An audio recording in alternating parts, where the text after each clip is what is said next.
Welcome to the Nail Engineer, and today I'm doing Valentine's Mani, and I'm calling this look My Funny Valentine because it's a really funny combination of colours. So as I was looking at the iridescent finish on these little heart sequins, I was reminded of the Magpie Too Faced collection, which are basically mermaid dusts that have a colour shift when they go on the nail.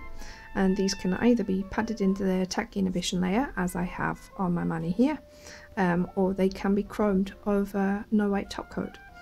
So yeah, with there being elements of jade is a green to purple flip, by the way, and iris is a blue and purple flip. As there are elements of both, I thought that I would mix them together.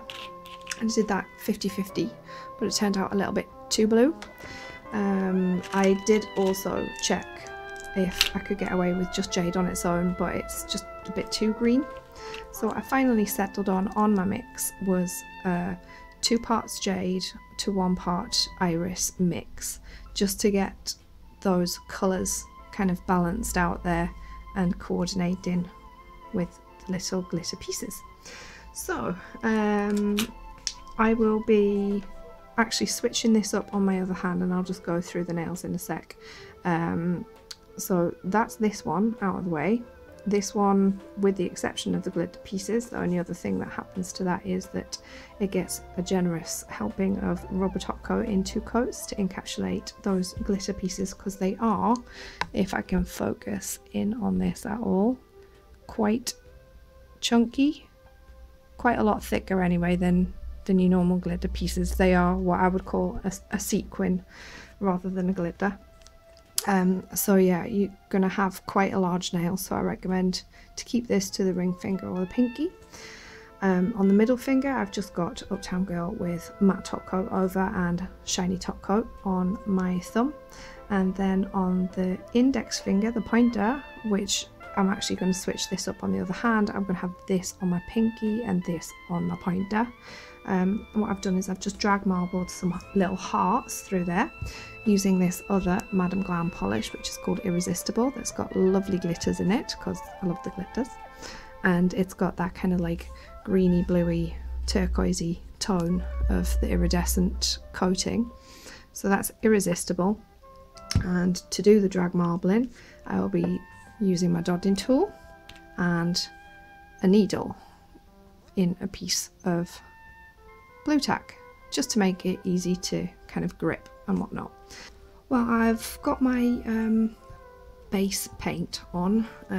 This nail is completely done. Actually, I've done 2 coats of the Madam Glam Uptown Girl with my matte top coat over, and this one has got 2 coats on as well and is ready to receive the chunky sequins. But these 2 have just got 1 coat on, and that's because I'm going to be drag marbling on this and I'm going to be putting glitter on that, and I want this one when the second coat needs to be fresh, so I've got a good tacky inhibition layer to pat that powder into. So let us do the drag marbling on my pinky, and this is real simple, and that's another reason why I've only got 2 coats on. Normally I'm a 3 coater because I tend to be quite thin with my coats, but for this look you need to apply it quite thick, and I've discovered to my joy that when you do that with this colour, it doesn't wrinkle. Yay! So that's pretty awesome. And the reason why you need a lot of product on there is because you obviously need to be able to drag marble it. And I'm taking this dotting tool and just getting a blob on it, and just try and work quick if you can.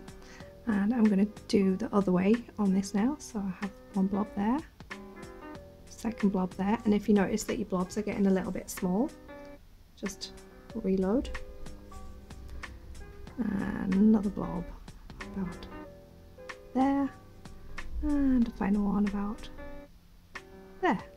So all you do then is you take your needle and you want to be cutting through the other colour before you hit the blob, so, and you just basically just drag your little needle through like that,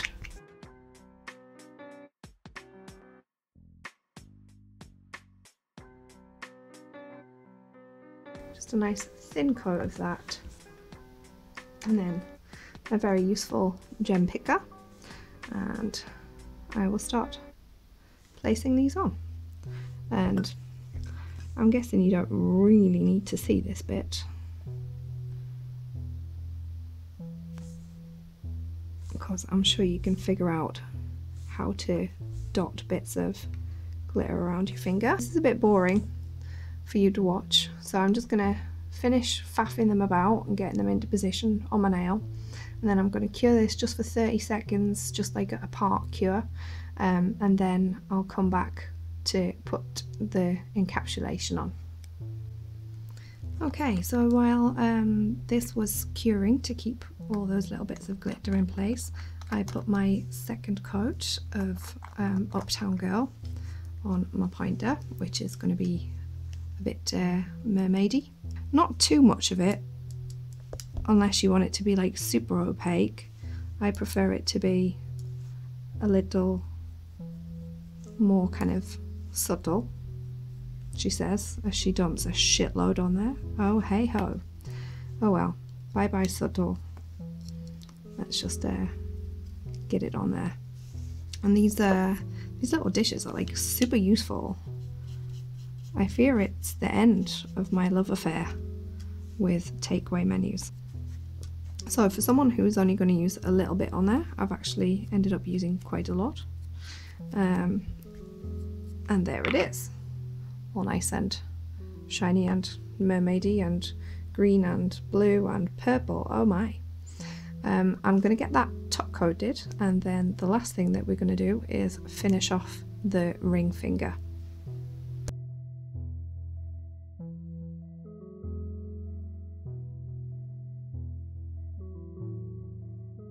I'm all cured up now, and it's just ring finger that's left to get its treatment. And as always, I do this in 2 stages to avoid a heat spike, and also to make sure that all of the product is fully cured. And I'll just give you a little demo. Obviously what I'm going to do is I'm going to be wiggling about at the side walls to try and make sure that I get all of those edges in, and then building an apex up towards the center to get that kind of domed paperweight look. I'm just going to faff with this a little bit more off screen, just so that I've got like kind of the lower lip of all of the pieces encapsulated, and then I'll be curing that just for 30 seconds, and then I'll come back and show you what it looks like. So this is what I mean when I say about just having the lower lip of all of those pieces encapsulated. So basically your first coat is to make it stick, your second coat is to get a seal around the bottom edge, and then your third coat is to just kind of build up an even surface and fill in all of those voids. Now, one thing that I will say is before I cure it, I always have a good swipe around with an orange stick just to make sure that there's none of this on my skin, because that will cause lifting. And what I will also do with this when I've got my third coat on is I will run it over the nail after 30 seconds curing, just to make sure that I haven't got any little bits that are kind of sticking up. So yeah, I will be poking myself with a stick.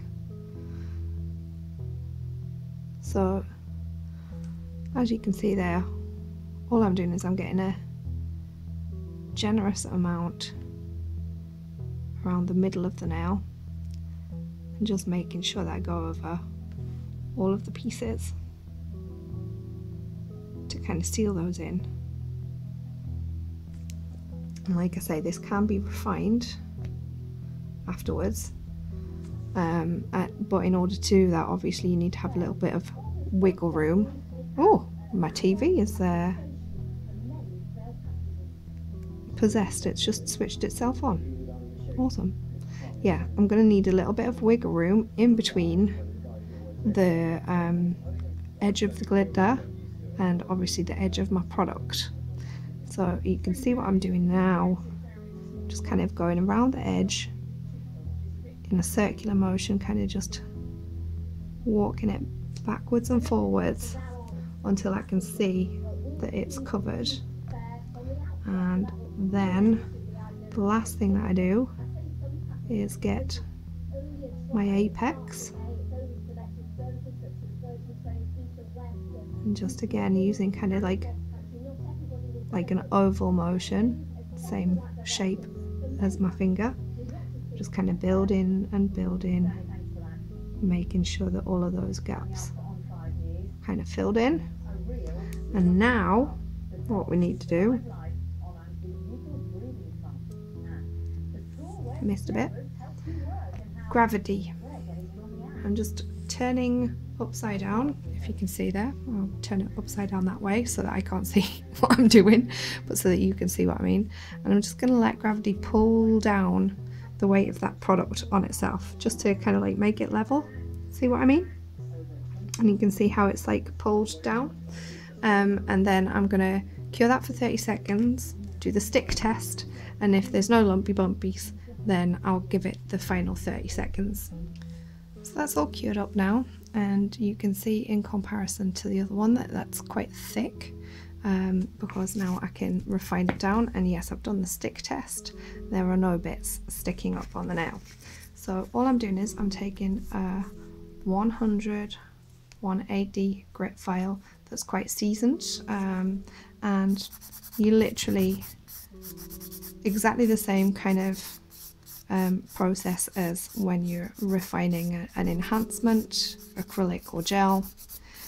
You're doing your kind of side walls and cuticle area first, and just kind of buffing that down and smoothing out. And what we're aiming to do is to debulk here, here, around the cuticle and around the free edge, so that we end up with a little apex on there and a nice C curve. It looks more like a D curve at the minute. So yeah, that's all I do, just with the fine side, the 180 grit side, just go all around the nail, just refining that down. So that's all refined now, and I just thought I would show you before I top coat it. I actually think it looks pretty cool matte, so no doubt if I get bored after a week or two, as I usually do, I'll just have a little play around and maybe matte it up. Anyway, I'll top coat this and then come back to say ta-ta. So here's the finished look, all top coated and cured with my jazzy background. It's just a piece of paper from like the pound shop. Anyway, so you can see all top coated, cured and shiny, and ready for Valentine's Day. Oof. Yeah, not romantic at all. But yeah, some of you out there might be and might like to try this out. So thanks for watching, and I will catch you next time.